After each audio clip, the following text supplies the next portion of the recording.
Okay, so I'm going to do chapter 3, problem 57. And in this problem, we have a person who makes many position movements. He makes 4 position movements and ends up at a final distance from the origin. And we need to figure out his resultant displacement. So to solve this problem, the first thing I did was I found out the position vectors of each of his displacement. So for R1, which is 100 meters to the right, it would just be 100 I meters. Then for R2, which is 300 meters down, it would be negative 300 J meters.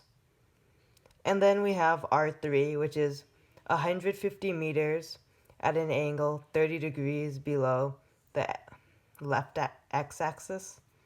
And so this would be negative 150 cosine 30i plus negative 150 sine of 30j.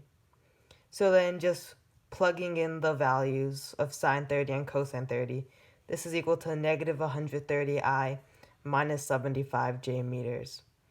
And then for R4, this is 200 meters at an angle of 60 degrees above the negative x-axis.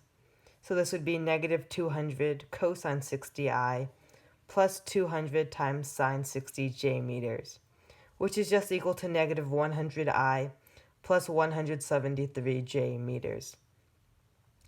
So then, because the resultant displacement and the sum of all these other 4 displacements end at the same point, we know that the resultant displacement is equal to R1 plus R2 plus R3 plus R4. So adding the horizontal components and the vertical components of R1, R2, R3, and R4, we get the resultant displacement is equal to negative 130 I meters minus 202 J meters.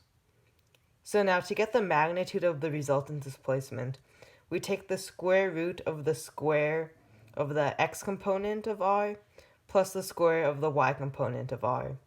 So this would be the square root of negative 130 squared plus negative 202 squared. So simplifying that, we get the magnitude is equal to 240 meters. So to find the angle from the positive x-axis, what I did is I first found this angle between the negative x-axis and the resultant displacement. So this angle is just equal to the inverse tangent of 202 meters over 130 meters. This is because this distance would be 202 meters and this distance would be 130 meters. So plugging this into a calculator, you get that this angle is equal to 57 degrees. And then, because we know that this is 180 degrees, we know that the angle from the positive x-axis is equal to theta plus 180, which equals 237 degrees. So for our final answer, we get that the resultant displacement is 240 meters, and it's 237 degrees counterclockwise from the positive x-axis.